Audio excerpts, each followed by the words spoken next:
Boston Week. At We're going to Health, get started everybody here is very excited talking about about inventing the future. practitioner, like Just before we get going here, our mission here at this conference is to bring together the entire startup community, whether or not for the industry, department, stage of product development or funding stage. And Startup Boston exists to educate and celebrate this ecosystem while serving as a trusted an unbiased guide to the best resources that can help and scale your startup. I'm Jeremy Brown. I'm an investor and an advisor in the community, and I'm your host today. Now, before we dive in, I want to just give a huge thank you to Suffolk University, who has greatly shared the space with us this year and for the last 3 years. Really encourage folks to check out their table out there and see how you could get involved with their entrepreneurship programs, whether or not that be as a support person or somebody that needs some help from them. Also, I want to thank you, Phi Labs, for sponsoring this event. And with that, I'm going to hand it over for the panel to get going. Thank you. Good afternoon. How's everybody doing? It's 4 o'clock. Almost starting to shut down up here, isn't it? Mm-hmm. Or is this the first panel or first session you're attending today? That's not bad. Cool. Well, so I'm here today with a very interesting topic, something I've been dreaming about for like years now. We're going to talk about building a startup where the product is technically complex. You know all the rhetoric out there that you should only attempt a startup if it's like an app or if it's a simple product, because why make your life more complicated? So I have with me today 4 founders who are very brave in attempting products that are quite complex, because these make a real difference to people's lives. It goes with the notion that not every problem that we as a species face can be solved with apps or can be solved with simple products. Sometimes you have to look beyond the ordinary. So yeah, that's the topic for today. I'm Jit, by the way. I'm the founder of Phi Labs. I've been running this company for about 5 years now. Before that, I had a company called CNOS, which was a prefabricated data center company. And my first startup was when I was a grad student. I started Nanospin, which was a cooling system for computer servers. So everything I've ever touched has pretty much been complicated. I just don't like personal time or taking time off or anything like that, I suppose.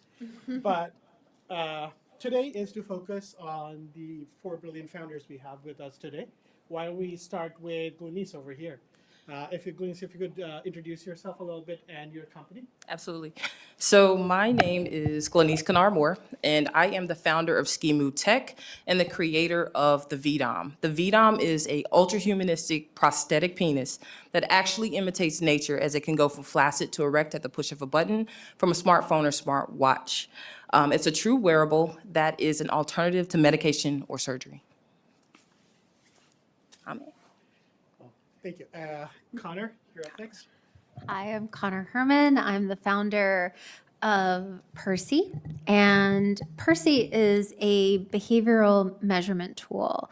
We observe environmental and behavioral events at night using the same sensors they use in self-driving cars. But instead of driving a vehicle, we are steering your doctor to pinpoint what's waking you up, keeping you up, and how to fix it.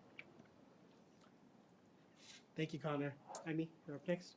Hey everyone, my name is Jaime Paris. I'm the founder and CEO of Pronova, and we develop biosensors for health monitoring in animals. So we develop a saliva test that you can use at home. It'll tell you everything about your pet's health. We're starting with dogs first, but our technology can be used on all mammals. And last but not the least. Hi, I'm Pramod. I'm a founder of Pyragon, and what Pyragon does is that it prevents deaths because of accidental inhalation of oral and stomach acid spilling over into your lungs. Out of the 35 million Americans who get into a hospital facility every year, 7% of them are at risk of this, and 200,000 die, not for the original disease that they get into the hospital, but because of this. And the government spends a lot of time monitoring this because this falls under hospital-acquired infections. Could you speak louder, please? You want me to go again? Yes, please. Okay. Aspiration is accidental inhalation of oral or stomach acid within your lungs. When it happens, it's a huge emergency. The downside effect of them are also affecting the caregiver, because they get a feeling of guilt that maybe they should have prevented it somehow. It also affects the hospital, because the hospital's baseline is also based on something that is unusual happening to the patient for which they didn't get into the hospital for. And we do this with neuromodulation. Oh, thank you, Pramod. So the way we're going to run this session today is, first we're gonna almost divide it into two halves. We're going to first talk a little bit about the companies that these guys have founded and how that began. We're going to break for a little bit of an audience Q&A, short one. Then we're going to do another small session on the founders themselves, the person behind the company.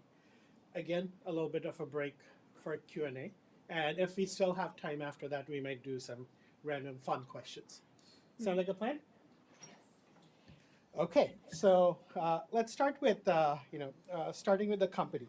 Pramod, since you were the last in the last round, I'll start with you. If you could talk a little bit about how how they say the problem finds you, not that you find the problem. Could you talk to us a little bit about how did you come up with this being an important enough problem to solve?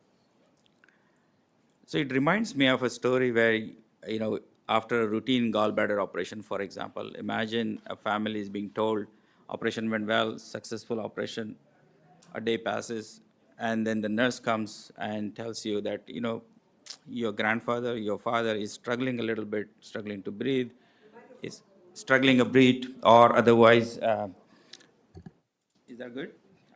Okay. I probably need to shout a little bit. So imagine a day after surgery, you see the patient or the loved one struggling to breathe. The breathing is getting deep, sonorous, and then you start hearing the words, "Oh, this is the after effect of anesthesia." There's a word like aspiration being talked about. The next moment you hear the patient is being moved to the ICU, now goes on a ventilator, gets a feeding tube, and then it starts a cascade of events that you cannot imagine, and the cost climbs up 50,000, 100,000. You forget about the original reimbursements that the hospital get for those patients and all. It has got huge cost for the caregivers. It has got huge cost for the overall healthcare system as well. And when you look back, as a physician, when I look back and I remember my medical school days, everybody talks about anesthesia, for example. In fact, we are in the city where anesthesia was invented, in Boston. And you don't have to be a physician to know what are you told? You should never eat or drink the night before surgery. 100 years are gone. In 100 years, has anybody asked that question, why? The question, when you ask that question, the reason is that the opiates and the sedation that you get for the anesthesia relaxes your lower valve that controls food going from the food pipe to the stomach. And you get the stomach acid moving backwards. As you are lying down, there is no gravity. It spills over, and it spills over into your lungs, causes damage, and sets in a whole event of infections. Okay, let's take the same question to Jaime over here. Sure. So my background is in engineering and computing, and so I've got a very strong background in technology, but I don't have a background in animal care. I've had dogs my whole life. I don't know how many people here have dogs in their life. One, two, a lot of people, yeah. And I've lost dogs for things that could have been avoided, things that we just reacted to too late, and having no options, reacting to what's happening with my dog and knowing that technology could be used to prevent some of these issues was kind of my main motivator as to why I wanted to use technology to help animals. And I love all kinds of animals, but especially dogs. And I've got a dog here with me, Cora. She's a pit bull mix, and she was kind of the inspiration behind the company. Well, always you start with a problem that you Yes. see, try to solve that problem. That's the universal thing behind every startup. People often don't realize that, and as you go through various rounds of financing, you have a marketing department that gets lost. But These are the special stories. Connor, if you're okay to go next. Of course.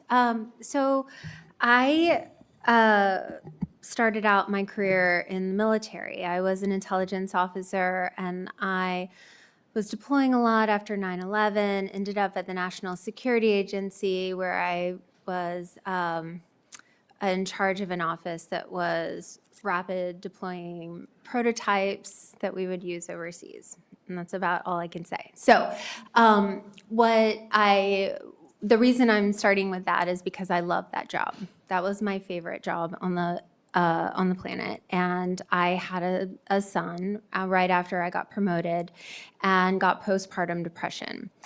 After I had him, I declined very fast and convinced myself that I was unfit to do this important job and that I had to be a mom for the rest of my life. And to me, at the time, it was almost a death sentence. But I just felt like I couldn't do anything else important. And it wasn't until I got him sleeping and I got better that I realized how sick I was. And there was no one in my chain of command, in my healthcare system, anybody who could have helped me. And even if I had been aware of what had been going on inside of my body, inside of my mind, inside of my house, inside of my relationship with my spouse, and all of these things that were impacting my health at the time, I would have been given a prescription for an antidepressant, and that wasn't the answer. And so I accidentally got better, and that is what created in me a obsession with sleep. And I started the first overnight sleep consultancy in Manhattan, and I trained people. We had an advisory board that was overseeing what we were doing, and it was unique and weird, and we were on all the morning shows, and I ended up having a grand mal seizure because I stopped sleeping again. And I said, well, gosh, okay, so what we know is that we can fix sleep almost instantly by changing the environment, changing the behaviors in the household. But what we were doing is not scalable because it's going to kill me. So I went back to school, got my degree in behavioral psychology, got my MBA, and along the way met a bunch of really smart people who were able to answer my question, which was, can we build a device that thinks like a human but doesn't spy on people in the middle of the night? Because if I can fill this data gap and I can create a way to understand how environmental and behavioral events are impacting somebody's sleep, now I've got some really valuable data that I can give to doctors, every doctor, and they can use that information to create sleep as almost a vital sign for chronic disease management. And that's what we did. So. Well, thank you, Connor. So Air Force and NSA, if you're going to ask tough questions, I would encourage you to think again. Last but not the least. Yes, so just like everybody on this panel, is pretty much something that was personal, but not directly personal. I have a friend who identifies as a trans man. And one day this friend was at my house eating up all of the food in my refrigerator. And I'm like, what are you doing? And so they were like, well, I'm trying to gain weight. My BMI is low and I want to have surgery. And I'm sitting here thinking like, okay, well, usually people lose weight to have surgery. And so they started to tell me, no, I'm wanting to having gender affirming bottom surgery. And so I was like, okay, please explain. And they started to explain to me the process of having gender-affirming surgery. It's a 4-year process. They reopen the wound. It's very intrusive. They reopen the wound over and over again. They take skin grafts from different parts of your body. And this surgery is extremely expensive. And the craziest part of it is that it has a 20% success rate. And so I was like, there has got to be a different option. And so they started to explain to me, no, there is no other option. You either go to a sex toy store or you have something that is looker, but not anything else that you could do with it to feel whole body with. And so I did about 10 months of research and realized this had never been even addressed before. Erectile dysfunction, absolutely. There's surgeries, there's medications, there's all types of things. But as far as gender affirming, there was nothing on the market. And so I started to, say, hey, you know what? I'm gonna figure this out. And as I started to do research and understand that it was feasible, but also that there was a whole market of people being left behind, it just blew my mind. When I started putting the word out for it, this is the thing that really tripped me up. When I started putting the word out that we were gonna create this product, we started getting emails from every walk of life you could possibly think of. So it started out with the LGBTQ community at the forefront, but I started to get letters from people who have erectile dysfunction. Medication and surgery was not an option for them. One of my case studies is a man who fell off a roof when he was 16. He's had erectile dysfunction ever since. He had cardiovascular issues, so taking a little blue pill was not gonna be an option for him. He had never had any other solution until the product that we created. So it was stories like that that has been one of the reasons why we've continued with this business. Well, thank you, Bernice. That's quite a story. As you were describing that, I was trying to imagine this surgery. Must be probably one of the most complicated surgeries, right? Anyway, so next question, I'll come back straight to you, Okay. and we'll go backwards the way we came. This is more about, we're just talking about how the problem came up, how you came to learn about it. But, as founders, you come up with a problem, like you find something that you think is worthwhile, you make the whole statement about upon this rock I shall build my church kind of a moment. What was your rock? What was your church? What was your, who was your first believer? And who was the first major rejection? I bet every one of us have had one of those. And Absolutely. who hasn't had a rejection, by the way? Please leave the room now. So I'm gonna give you a scenario. Let's start with the rejection part of it. I am a Black lesbian woman building a penis. Okay, right? So let's talk about the rejection part of that, okay? How shall I have the audacity? So explaining that to different rooms of people, especially fundraising, you can only imagine the conversations, the looks, the stares, the walk-offs, are you serious? Oh, there's no market. Okay, well, we have just less than 50,000 people on our wait list right now. There is a market.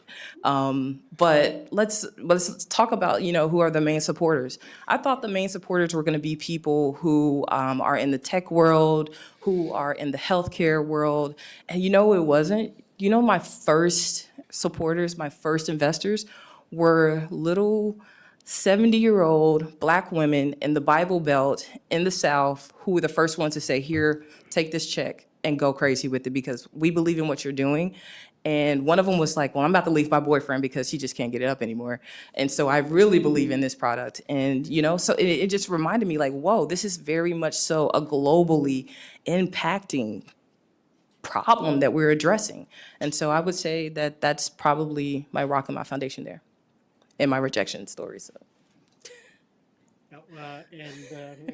Always, these are the stories that fascinate me. How they say, when you love your job, you never work a day in your life. This is why I love my job. Yeah. Getting to hear these stories on a daily basis. I'll go to you, Pramod, next.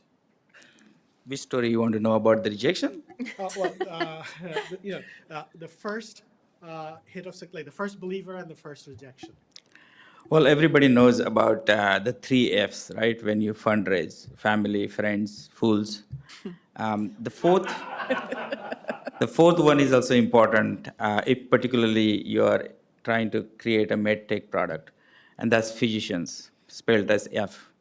Okay, and so 80% of the people who invested in my company are actually the end users of the product that the company is creating. If you ever want to get validation for your product, you want to go to your end users and ask them, are you going to part with your life saving or, the money that is so dear to you? And that's the first thing. Rejection, well, I had to thank my friends. They were ever so critical about everything that I did, whether I dress, the way I dress, the way I speak, the way my accent is, everything. And thankfully, after that, as I got into medical school, There was never a shortage of the reviewers who review your grants, review your papers, your professors. I spent all my life being surrounded by critics, so that's never a problem at all when it comes to rejections. Because every time you go and you try to tell something that is out of the ordinary, you always are going to face rejection. The key to everything is ask a simple question. Ask a very simple question that nobody ever thought about. And that can be a stupid question, it doesn't really matter. But if you ask that question, that courage itself takes you to the meaningful end. That is the key. I love that. I'm going to steal that part and claim that I came up with it. Connor? One of my friends is going to criticize you that wasn't the right way to say Well, I it. have enough people criticizing me on a daily basis. That's not true. So I've been working on this problem for almost 19 years at this point. So I've got a lot of those kinds of stories. But I guess what I think would be most helpful for this group is the journey that I've had to take personally from when I first started talking about this idea and our technology and the impact and the reaction that I was getting from investors, because initially I thought it was me. Like I thought, and for a large part, like I've gone through a lot of maturation over the years, and I'm a 50-year-old woman, and so we get there. But but when it comes to me explaining to an investor, hey, behavioral sleep therapy is actually really, really impactful, and here are the journal articles that say it. The immediate reaction was, but I love my Oura Ring, and so do I. I love their data, but it's different, and it's not actionable, objective data that I can use to do a behavioral intervention because it only tells me about sleep-wake cycles, and I need more color. I need to know who's interacting with you. I need to know where you are. I need to know how many times you're in and out of bed. That's not the only person who can provide that is the human who's experiencing it, and that's what I'm building. And so it took me a long time to realize we're innovating. And so the people who aren't understanding what we're doing aren't understanding because there's a problem with my company. They're not understanding because we're truly doing something unique that there aren't a lot of examples for. And so when it came to me making some big decisions for the company, I had to decide to go all in. I had to say, okay, what do I believe? What do I know? And how impactful is this going to be? And I put a lot of money into my company because I said, I'm going to have to build that. I'm going to have to show them that it works, and then we'll get the money. And that was really the turning point for my company. And I think about it a lot because I know a lot of founders can't do that. And I definitely put my family in risk, and we're going to make it because this company is going to make it. But I really honestly had to build our prototype, and I had to build the algorithm, and I had to build the dashboard, and I had to show our investors that I could do what I said I was going to do, and that's when they started to pay attention. So for any founders out there who have this idea, sometimes you're doing something so unique that there isn't a blueprint that somebody can actually evaluate the potential. Thank you.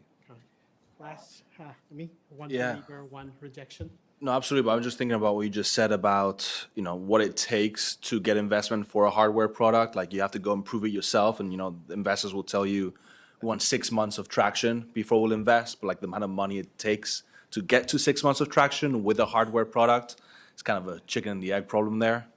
And then you also were talking about the people who don't understand what you're working on and why. And sometimes that's our fault as founders, not being able to explain to someone that doesn't understand the problem, who doesn't have the problem, as to why it is important and why to solve it. So early on, when I was talking to people who weren't dog owners, I hadn't adapted how I talk about animals to them. Because when you talk to a dog owner, like, you click immediately, right? Like, there's nothing you wouldn't do for your dog, especially nowadays where you see people with baby strollers with their dogs in there. Like, it's incredible what we're willing to do for our animals. But people who don't have an animal look at us like lunatics, right? Like, my dog has pajamas. And if I tell that to a person without a pet, they just think like I'm a lunatic. So learning how to communicate your idea and the problem itself and how you're solving it and what it means to others helps a lot with those early no's. And then you start going to the more complex no's where, there's a problem with your business model, it's not scalable. That's the kind of criticism that is really worth paying attention and incorporating. But the beginning, it's learning how to share your idea with others and why it matters and how your problem actually addresses those issues. Because a lot of the no's at the beginning come from people not understanding what you're trying to solve and why. And that's why your early supporters are so important. For me, it was my parents and my fiance. From day one, my parents have dogs, my fiance and I have a dog together, and they saw what this could mean for animal health as a whole. And then you start running into people where you share what you're working on and they tell you, oh my God, this would have saved my dog's life if I had it. And those are the kind of things that keep you going, especially early on. Especially, like, I don't know if it's even possible to start a company without a supporting family. All right, last round in this half about the company. I mean, I'll start with you. Biggest milestone that you're most proud of, and how did you get there? Ooh. We've had a lot of milestones that I'm proud of, a lot of them clouded by failures around them, because no milestone comes without failures before and after. But I would say shipping product to our beta testers was the biggest milestone for us, because getting every part together so the box can go out the door, especially with a hardware product, right? We're talking packaging, inserts, learning how to print the label properly, because that's not as easy as it looks. Getting the product injection molded or 3D printed and then arriving at your customer's house and then getting the text that they got it, they're doing a test, they like the app, they found a bug. Getting to that point where now people are giving you feedback on the user experience and how to improve the product was by far the best milestone we've hit in the last year. It's a 0 to 1 moment. Yes, the 0 to 1 moment. Let me take that all the way across the room to promote. You had some pretty significant progresses with the use of AI for diagnostics for the first time, right? Yes, everybody knows that the AI is the new thing, new kid on the block. Our philosophy was different. Our philosophy in terms of using artificial intelligence, mostly because of my profession, I built one of my first company actually builds artificial hearts or artificial heart pumps. So we knew, or I knew about machine learning way before artificial intelligence became more attractive and more eye-catching. And my philosophy is always this, that things should make, any advance should make things easier. One of the element of AI that we applied to Pyragon, where our device essentially can see beyond what the human eye can see. Medicine essentially hasn't changed for thousands of years. Medicine started with you looking at something with your vision, looking at the deformity and looking at the colors and all. You're feeling with your hands, you're smelling, or you're using all your senses. And we do that now with a technical interface. So if you have a telescope, you have an endoscope, you have an X-ray, these are all interfaces. Still, at the end of it is the human eye, and then what is connected to the human eye. Sometimes there is nothing connected, but most of the times you assume there is something connected. So the key is, can you take the light spectra? If you look at the electromagnetic spectrum, you're essentially detecting light in your eye. Can you replace that with another form of energy? If you do that, you disrupt the entire cycle of diagnosis. You see what I'm saying? That is how our technology, that milestone, meeting that milestone, reaching that milestone, was a game changer. Because now it makes our company not only have a medical device, but it is so uniquely positioned with the software and the machine learning and the AI component of it, that it becomes a differentiator, but also it assures that there's a pipeline of products that will keep coming out of it, you see. Oh, thank you. That was very good description. Denise, talk about pre-orders or any other. Yeah, I will say probably the biggest milestone that we were able to hurdle was, as you can imagine, our product is very sensitive. It's sensitive mentally, emotionally. There's so many things tied to it, and so we knew that the product needed to be as ultra humanistic as possible to make people feel comfortable. And so I was extremely nervous when we sent out our first 300 beta testers back in 2023. Because, and yes, 300, everybody's like, you never do beta testers 300 at a time. But because we have such a diverse group of people, we had so many factors that we needed to hit, we needed the numbers. And so sending out those first 300 and the feedback that we got was just mind blowing. We hit the nail when it came to ultra humanistic and people feeling like they just didn't have something externally that was just being attached to their bodies. They actually felt like they had this missing body part that was actually there, and it was a part of their body, it was a part of their skin. And so I probably would say that 4.7 out of 5-star rating with the 300 beta testers was our biggest milestone that we did hurdle. So. That is quite something, especially in a product category where a lot of people probably don't want to give a review in case they get tagged somehow. Absolutely. People feel sensitive about penises for some reason. I don't get it. Connor, biggest milestone so far. Anybody out there? So I would say the most important milestone, we have a lot of milestones, but the most important one for me was right after we built our first 15 units with Phi Labs, and we got them into the homes of doctors who had children, and they installed them in their children's rooms. And I had a call with one of the doctors, and I was like, hey, pretty big night last night, right? I got all this data. It was really interesting. And I was like, did anything important happen? Because I didn't want to lead the conversation. I just wanted to use the data that we got. And she was like, no, nothing unusual, nothing to report. And I was like, are you sure? And she was like, no. And so I went back to the dev team, JITS team. And I said, guys, our device is showing that the child is gone. The child, like in 2:30 in the morning, there is no person. And did it shut off? Do we have a sensor failure? What's going on? The mom says nothing happened. And they went back, they looked at the raw data, they said, no, it's on. It's just, maybe he's sleeping somewhere else. And so I was like, okay, well, let's see what happens the next night. And the next night, the same thing happened. And I was like, what? And I texted the mom and I was like, are you sure? Because is he sleeping somewhere else? Like maybe a laundry basket? Like this child is not there. And she goes, oh my God, I totally forgot.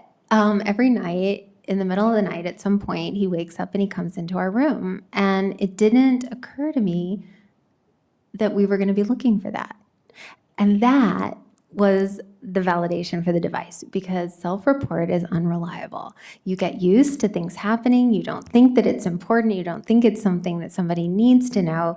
And if you are treating a child with epilepsy or some other chronic condition that depends on these really important data points, you're not going to give it to the doctor. And then they can't prescribe the right treatment to make sure that your child is healthy. And so that was probably for me the most important moment in this journey. Who would know humans were so unreliable in giving you data? Yeah. Okay, so that was my first few questions for each one of these folks on, these were more catered around the companies and the products. So if I could have one question from the audience. Yes, sir. And if you're quick, I'll take a second one. Thank you so much for sharing experiences. This is a question for Pramod. When you're talking about rejection and supporters and getting end users as supporters, I'm curious to learn your thought process about what you do when sometimes you get rejections from your end users or they don't like your product, and at what point do you say, oh, this is, like serious enough feedback that I need to pivot, and at what point do you just persist in your vision and say, no, this is what I want to build despite what the end user is saying? Short answer or a long answer? You have 90 seconds. Sure. In every other end user, there is a bell-shaped curve. There are ones who are courageous, they are adopters. The other ones who will always keep telling you that this is not the way to go, what we are doing is the right way. So you do have to go with the open mind that you will have some rejections, you know. Many of the times, particularly physicians, when you're approaching physicians, they are very set in their ways of thinking and doing. One of the most non-innovative field is actually medicine. Medicine changes every 1,000 years. You know, just few hundred years ago, we used to put leeches on people. Don't forget that. So it takes a lot to change things, you see. So rejection is a part of the game. You should never use rejection as your primary irritant. If you use rejection as a primary irritant, you would never move forward. You have to use rejection as a learning goalpost as you keep going. The one who's not believing in you, you don't need to spend more time thinking about it. You need to take the most important message, why the person, and this is very important. Once you get rejected, ask what are those two reasons why did you reject it? Many of the people forget that most important step. Because out of that interaction, you don't gain anything. Because instantly, as a human being, you say, you don't trust me, you don't believe in me, and you move on. But you lost an opportunity to understand the other point of view as to why. And so that's what is important. Once you get rejection, ask that question, why? Oh, thank you, Pramod. But it should be pretty business-like. When you talk about entrepreneurship, one of the things that you need to do is to separate yourself from emotions when you are going through this phase. I'll do questions again after the next round. So, so far we are covering more about the questions, more like most of my prompts were around the companies, how they came into being. But I have quite a few more questions to ask. I'm sure there'll be room if my friends over here are prompt and terse in their responses. Otherwise, it's their fault, not mine. But now we're going to take a little bit of a focus on the founder, because a big chunk of the success of a startup is the founder. It's not just something VCs say, it's really true. Yeah, nobody got that joke. Okay. So I'll start with, this time, let's start with, let's see, Lunis. Tell me a little bit about, you had to transform yourself. You weren't born a founder. Neither was I, neither was anybody. How did you transform from who you were before into being a founder? This is probably the funny part. My background is actually in information security. I work in information security, cybersecurity.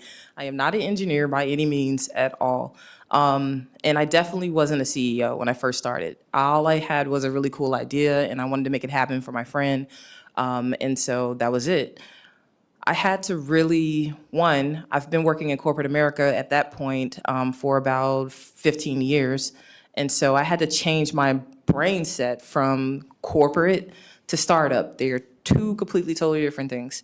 That was the first piece. I wanted to do every single thing how we did it in a corporate office, set up the emails the same way, pay for all of the softwares and the enterprise levels. And I mean, let's come to work like this. Let's conduct our meetings like this. It doesn't work like that at all in a startup. That's the first piece. But then also, I had to take it off the table because one of the big questions that VCs ask you or you're signing up for accelerators, why you? And for the longest, it was like, oh my gosh, I don't know why me, because I don't have a background. I don't fit the mold. And I had to let go of that mindset. Why me is because I'm crazy enough to do it and nobody else has been.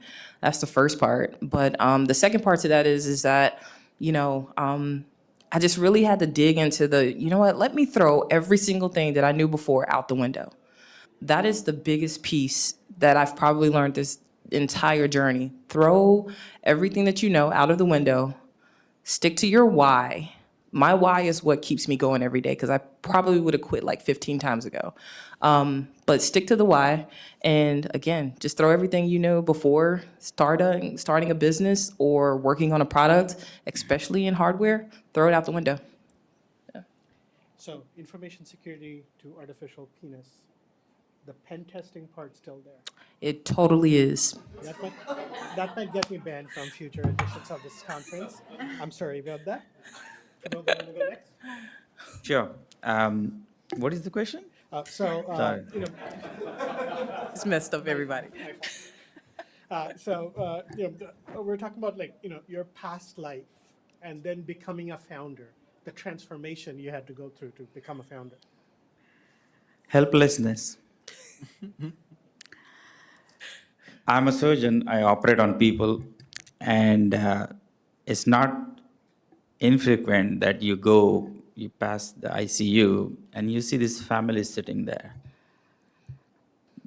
They are helpless. They depend on that morsel of information coming from the ICU as to how their loved one is doing. Now imagine who's going to be their advocate.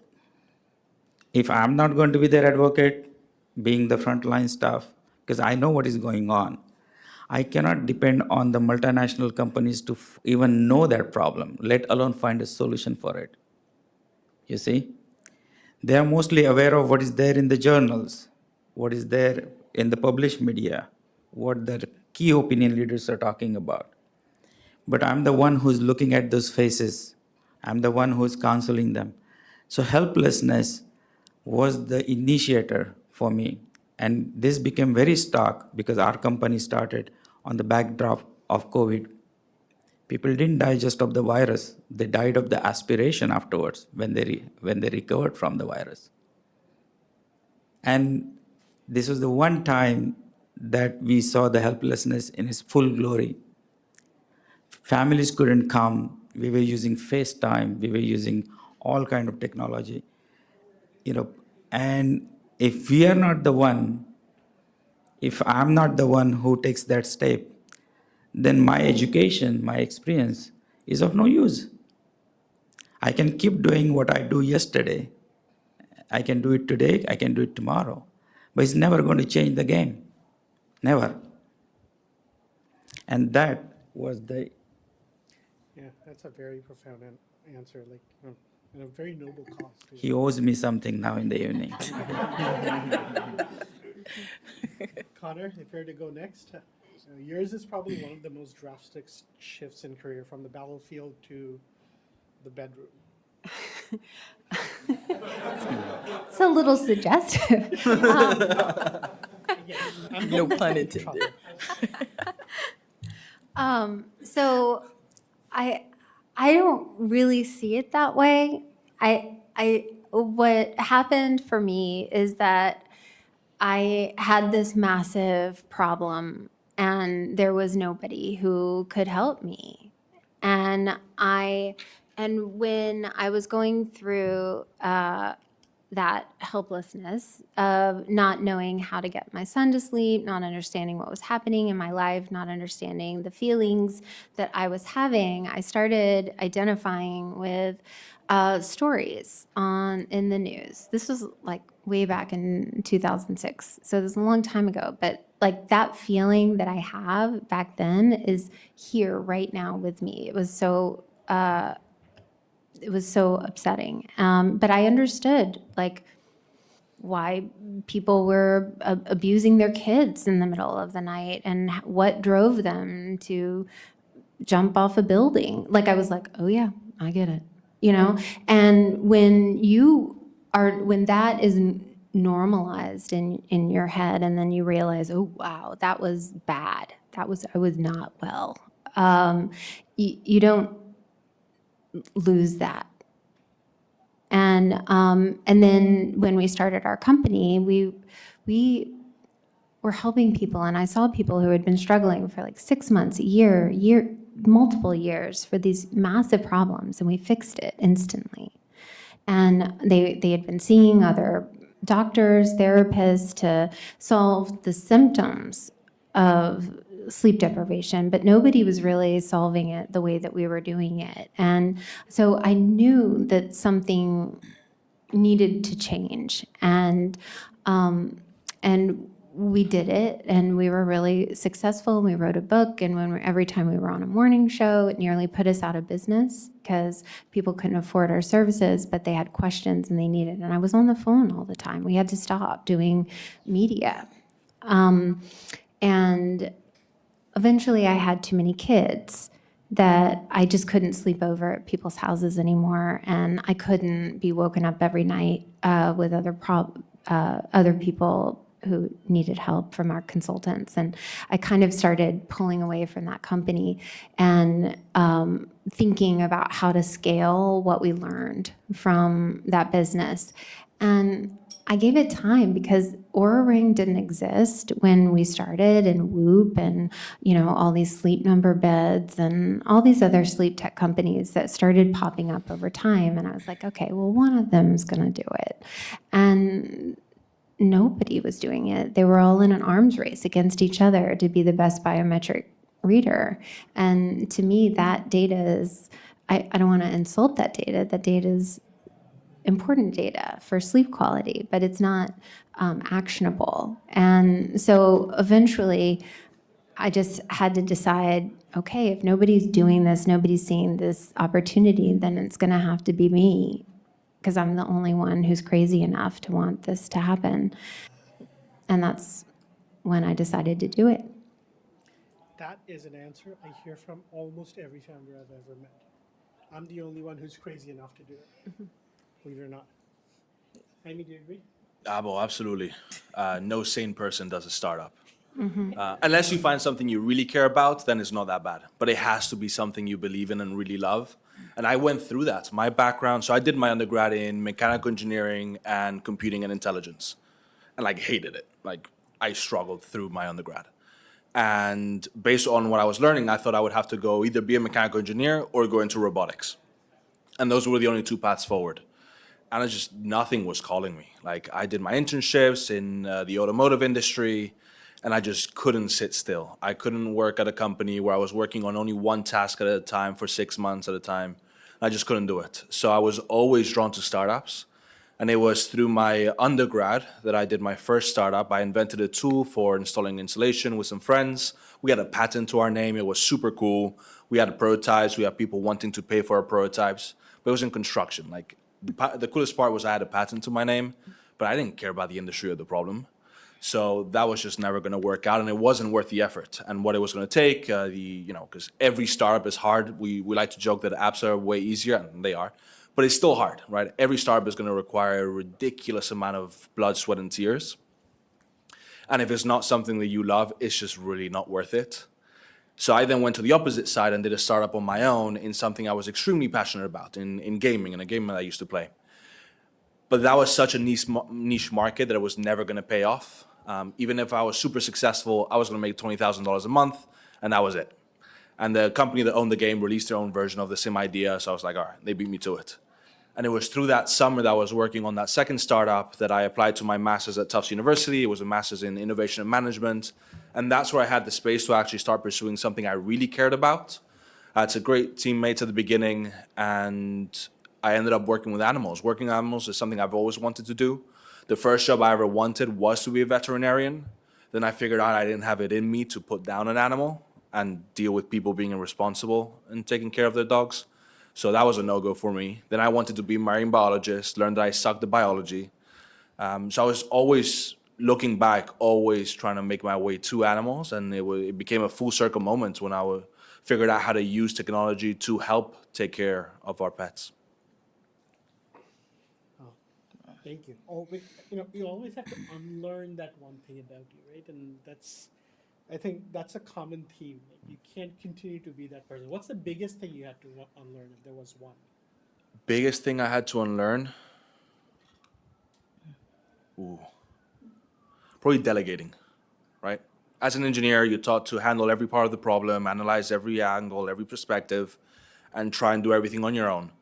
But when you're trying to build a startup, especially in hardware, you should not be doing everything your own, because there's people out there that are much better at doing what you want to do, and that's when you bring in a team like 5 Labs. Like, I tried to do all the engineering myself at the beginning, and it went terrible. So then you bring on a team of engineers that can actually help develop your first prototypes when you need an electrical engineer, software engineer, systems engineer, a mechanical engineer, product engineer. Like, you need so many different perspectives that not one person can have.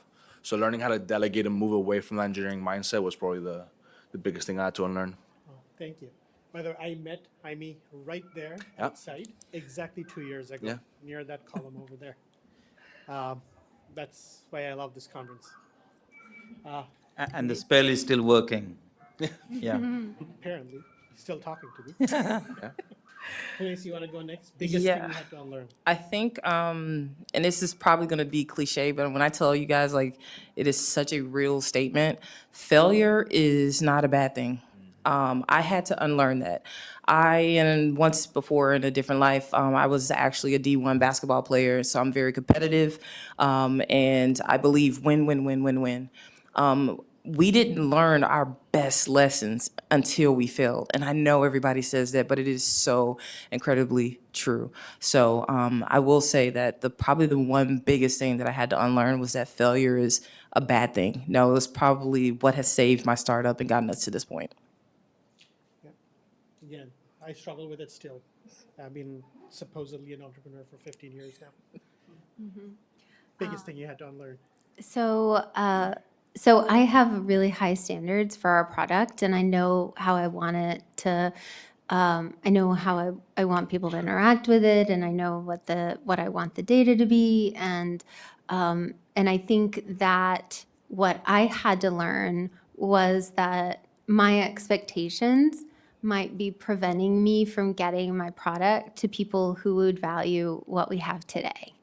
And so I had to get comfortable showing people our data before I was ready to show them.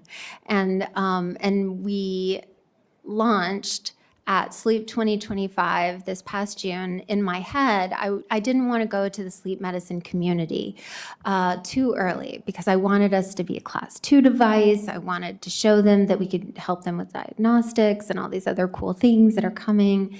And so then I rationalized launching in order to educate, to say, okay, I'm going to tell you what we're going to do and then get you excited about it. And then next year, we're going to knock your socks off because you have all of this really cool, fancy equipment and you're going to look at mine and you're not going to like it yet. And so we launched. And what I learned is that they want it now. I didn't realize how universal self-report is for every single doctor out there and how universal getting inaccurate data is. And then they started teaching me about different sleep medicine state diagnoses, which are limited in their therapy because of this lack of data. For instance, parasomnias. I hadn't been thinking about parasomnias because I'm thinking about the behavioral impacts of sleep deprivation, right? And I find out that parasomnias are behaviors that are happening while somebody is in REM, so they can't self-report. So if you're treating somebody with a parasomnia, you're not going to get any data from them on whether or not the medicine that you've prescribed or the treatment that you've prescribed is effective, which means that you're literally blind once they're at home. And so the doctor that I was talking to was on the board of emerging technologies at the American Academy of Sleep Medicine, was like, you don't use video? I've got 100 people who can use your product today. And now he's on our advisory board and he's one of our first clients.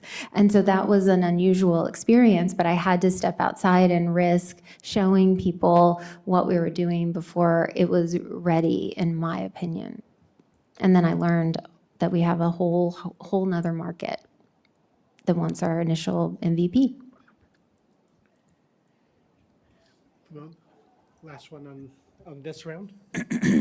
And for the audience, if you want to get some questions ready, I'm going to come to you next. So since you all are willing to and very eager to ask the question, I'll just answer the question about the unlearning part. I don't know.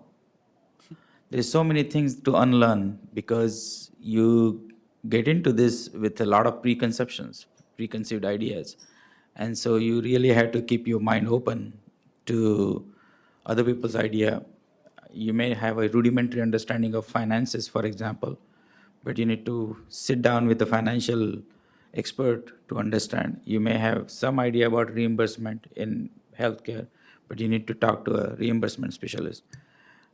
So there's a lot to unlearn, and to be humble is the key to learning.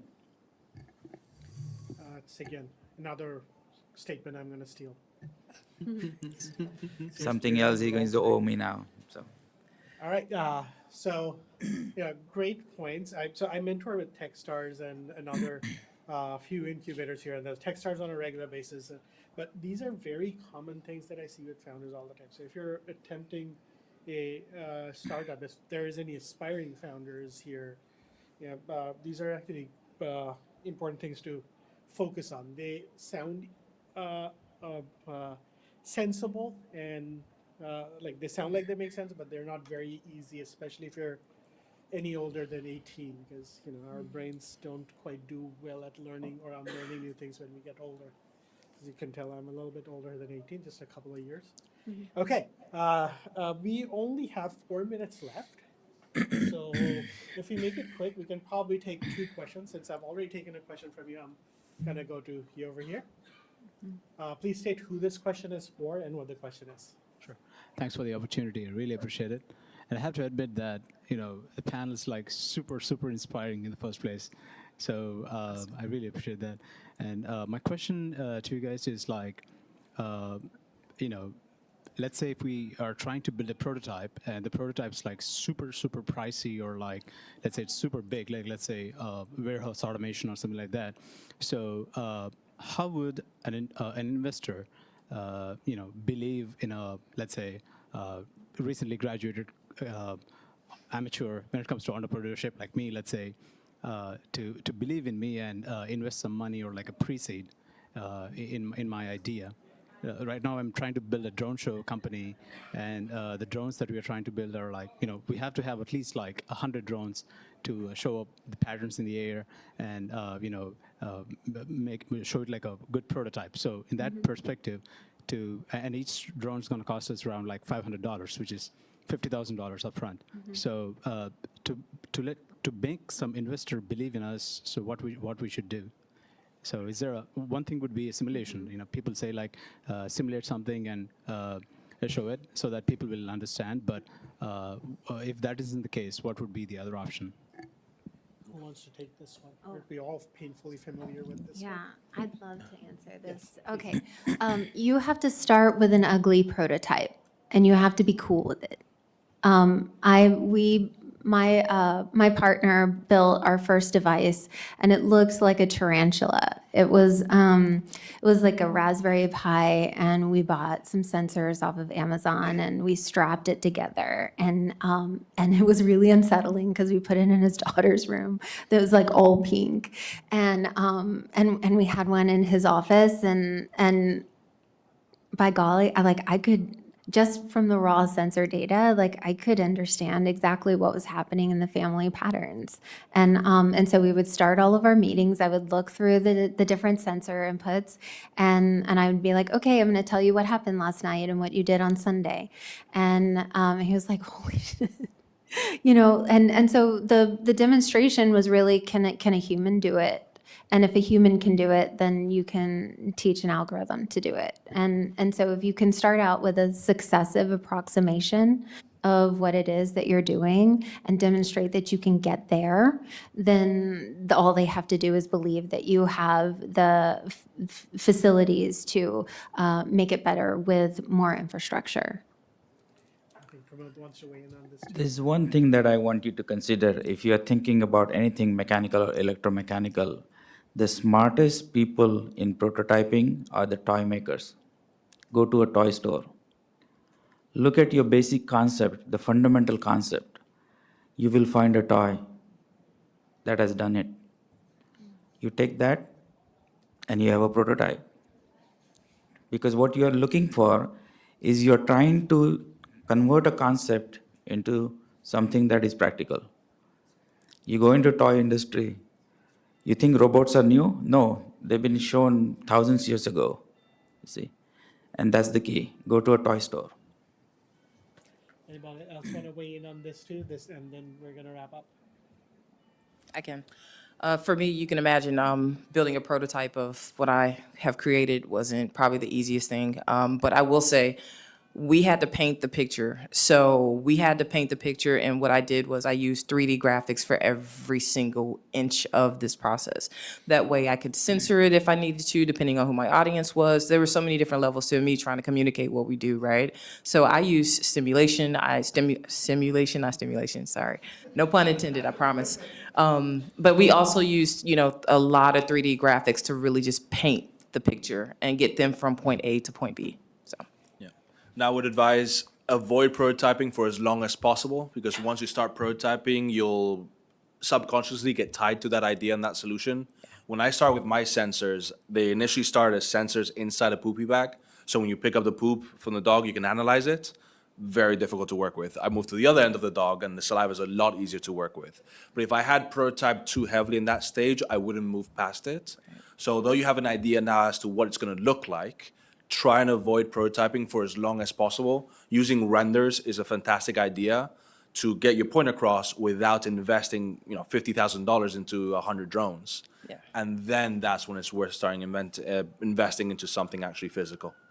And if you haven't started experimenting with Sora yet, Sora is actually, you don't even have to go to the extent of, have you played with Sora yet? It's very good. It does, Sora is like the OpenAI ChatGPT version for video and pictures. Yeah. It can do some very silly things, but it can get you there sometimes, occasionally. Anyway, that's a wrap, ladies and gentlemen. I think,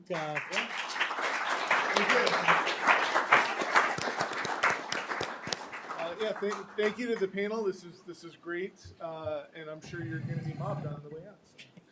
So. Thank you for everybody for sticking around. We do have one more session in this room today, and that'll be Taming the Beast. We also have tonight at 6:30 the Ecosystem Fair, showcasing 20 resources across the startup community, government organizations, accelerators, networking groups.